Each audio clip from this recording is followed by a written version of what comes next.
Kompas.com. Di sini adalah lapangan Mimika Sports Complex di Timika, di mana para pemain Papua Football Academy mengasah kemampuan mereka.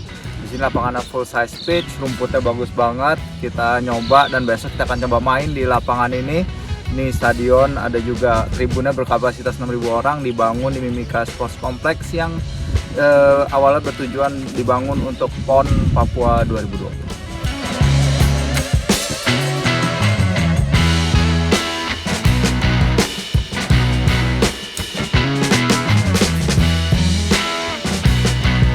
Sekarang ini lagi di ruangan fisioterapi di Papua Football Academy. Nah, di sini nanti kita akan lihat videonya. Mereka punya alat yang bisa mengecek body mass index yang sangat advance sekali. Jadi bisa kelihatan body mass para pemain berdasarkan dari tinggi dan berat mereka, dan ini melakukan analisisnya berdasarkan in body. Di sana bisa ketahuan skornya, bisa ketahuan cara merawat berat mereka idealnya seperti apa, apakah mereka obesity, apakah mereka underweight, itu bisa dilakukan. Dan di sini juga ada kayak calorie expenditure untuk exercise, itu apa aja bisa dilakukan, dan juga berapa jumlah kalori asupan yang idealnya mereka makan tiap harinya. Jadi semuanya lengkap pada di kertas ini. Setiap anak mendapatkannya secara rutin, secara berkala, agar pengembangan mereka di Papua Football Academy ini bisa terpantau.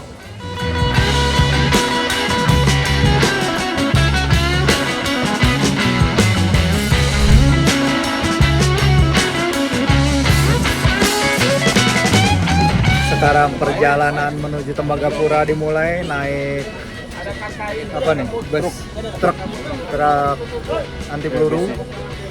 Bus slash truk. Iya katanya. Maaf, kita juga nggak yakin.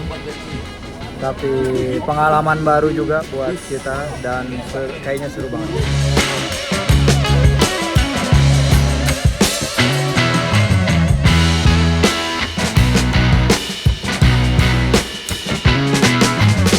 Di Tembagapura jam 9:10, hujan gerimis, tapi tadi kita baru selesai check up ya medis untuk bisa masuk ke tambang, besok ke Grasberg.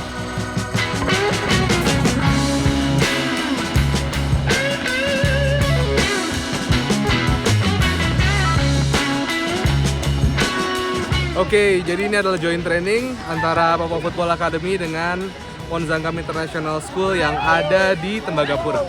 Wonzangkam International School adalah sekolah internasional dari para karyawan yang berada di luar negeri, karyawan ekspatnya Freeport gitu.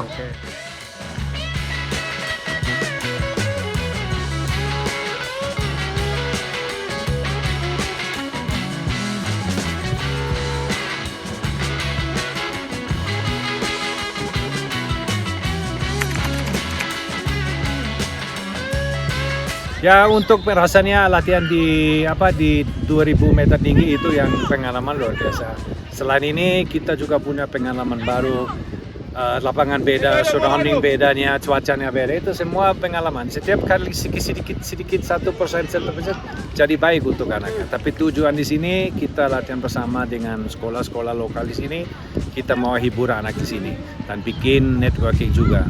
Saya ingin tahun depan kita juga naik ke sini untuk bikin seleksi untuk pemain PFA yang lahir 2012. Siapa tahu di sini kita dapat yang boas yang baru, boas yang masih muda.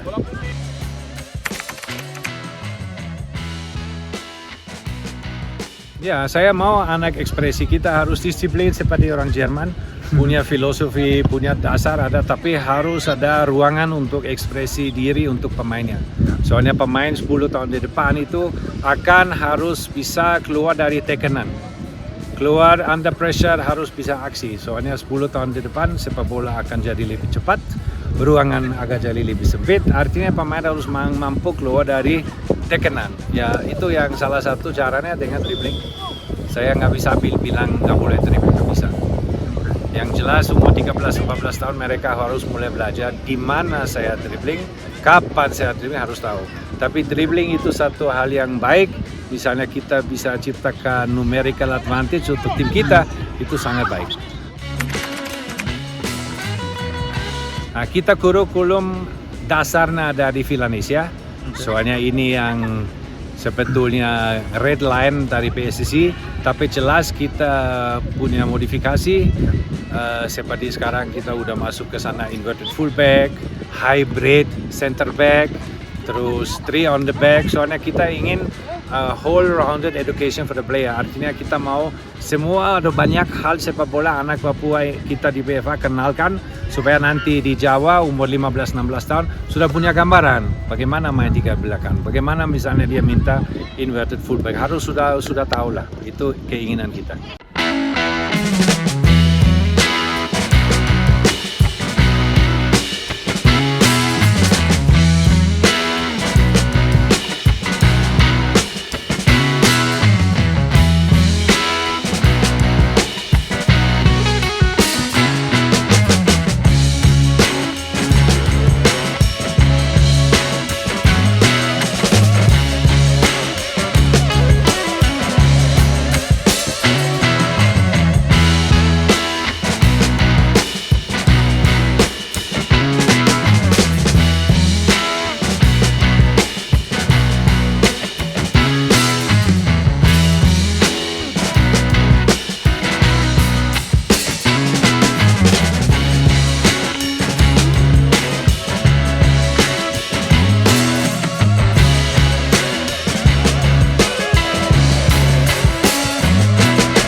Saya kira dengan hadirnya Papua Football Academy ini adalah satu role model, dan mudah-mudahan ke depan Papua Football Academy sebagai contoh dan bisa menarik seluruh pelatih-pelatih, pembina-pembina di seluruh tanah Papua khususnya untuk bisa melihat develop usia dini. Kenapa? Karena kalau kita tidak bisa memulai dari usia dini, usia SSB, itu sangat membuat kita untuk kesulitan. Tetapi kalau dasarnya udah bagus, akan mempersulit kita untuk memilih pemain-pemain mana nih yang bagus. Gitu. Jadi banyak persaingan gitu. Ya, otomatis ke depan di Papua sendiri akan banyak mendapatkan pemain-pemain berkualitas dan juga punya talenta yang bukan dalam jangka pendek tapi jangka panjang, 5-10 tahun ke depan.